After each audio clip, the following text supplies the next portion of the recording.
Today I'm going to be teaching you how to safely use dry ice for cocktails.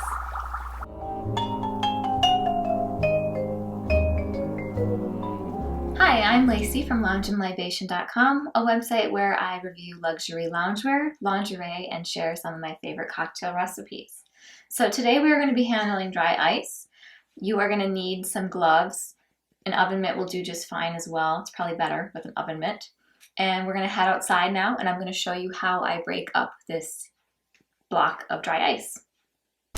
So when handling dry ice comes in a bag, and you are going to want to have oven mitts to handle this because it is at negative 110 Fahrenheit, which I believe is negative 78 Celsius. It's pretty cold. So you're going to want to have mitts. You are going to put it into another grocery bag. I'm trying really hard right now to not let my Midwestern accent come through.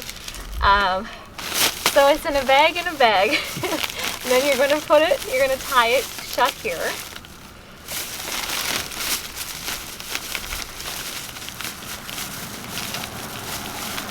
The reason I am going through all of this is because it comes in a giant block and you have to safely break it up. I have animals in my house, and if anything falls on the floor, they're going to want to eat it right away. If you have animals in your home or small children, you're definitely going to want to do this outside. So now that it is triple packed, you're then going to take a hammer and break it up. My neighbors are very used to me by now, so this is nothing out of the ordinary for them to see.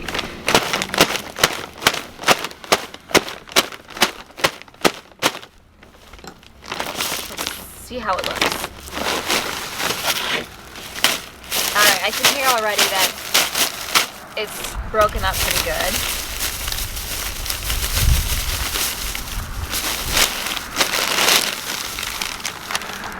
Yeah. So they are broken up in about 1/4 of an inch squares, which is perfect, which is what we're going for making cocktail drinks.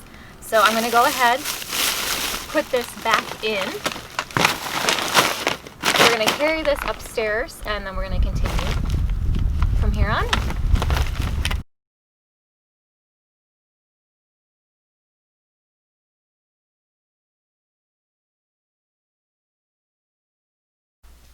So now that we're back inside and we've got our dry ice into small, manageable pieces, we are going to start to make cocktails with the dry ice. Before we do so, I'm sure you've noticed this fabulous dressing gown from Dlish.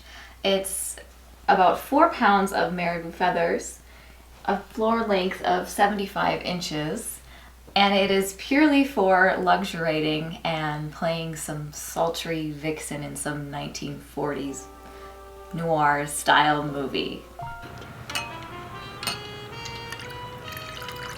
Harold, I must say it's extremely generous of you to sign over your entire estate, considering we hardly know one another.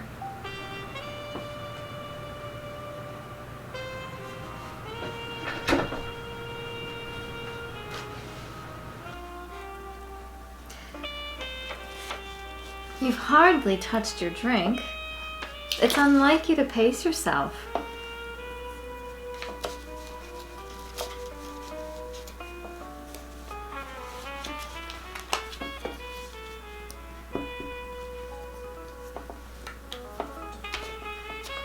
Oh, perfect. Where should I sign? Here?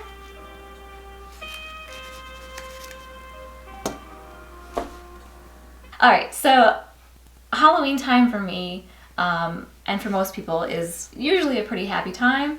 However, I am not a big fan of the traditional Halloween cocktails. I think they're too cloyingly sweet, and they involve a lot of Jell-O in syringes, and it's just, they're nasty. But what if you could elevate your regular cocktail and add a little bit of mystique to it without sacrificing flavor? So today I'm making a basic martini. It's going to use vanilla vodka. Really, any vanilla vodka will do. I'm using Stolchanaya vodka, and I am using coffee Patron. So this is just your regular run-of-the-mill coffee cocktail, and I will be serving it in a martini glass. So I am using 2 parts, so 2 ounces of my coffee Patron. I'm going to put that in the mixing cup here. Then I'm going to use 1 ounce of my vanilla vodka. I can tell I'm already going to make this an editing nightmare for my husband later with how handsy I am right now. So now that we've got that in there, I'm going to give it a quick stir. It's also a little hard to move my arms. This is pretty heavy. So I'm going to give this a quick stir here. Just mix together.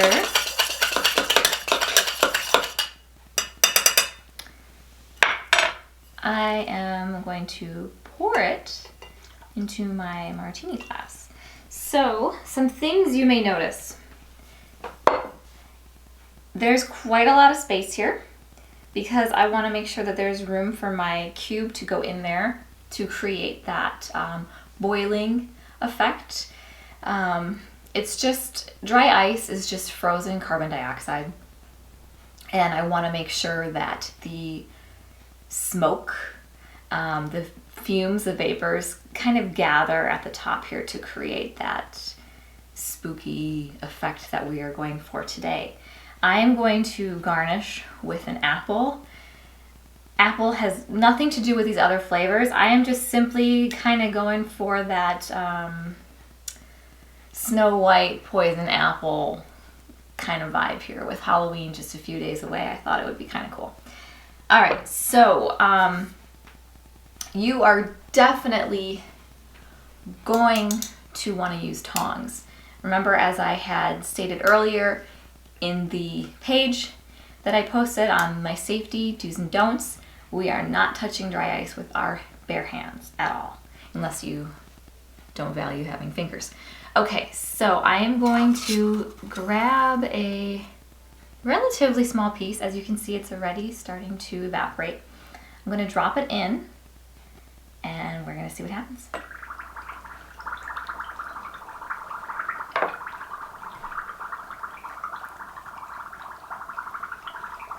So now that we have our dry ice, I didn't add the ice earlier because it is rapidly cooling the cocktail for us. Dry ice, technically, if it is safe to drink, as long as you can see where the cube is. However, I purposely made a dark Halloween drink. I can't see it, so I am not going to dare put my mouth near this beverage right now. You can safely consume it when it has fully evaporated, but in the meantime, enjoy some photos for Instagram, take a short video, just sit around, lounge, and enjoy this spooky effect you've created.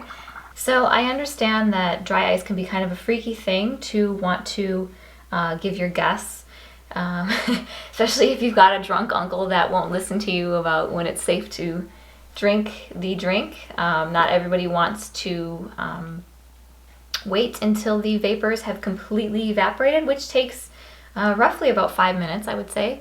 If you also have children at home and you want to create a kind of a spooky effect, you can, right here I just have some food coloring. I don't own a punch bowl. It's not the 1960s, so I know a lot of people don't, but we're gonna, for this sake, we're gonna pretend that this is a punch bowl. So you're gonna take a bowl and you're going to put some dry ice on the insides.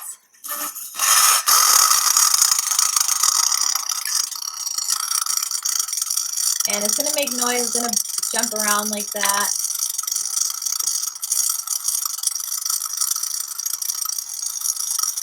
I did accidentally get some in there, but it's already gone because the piece is just evaporated.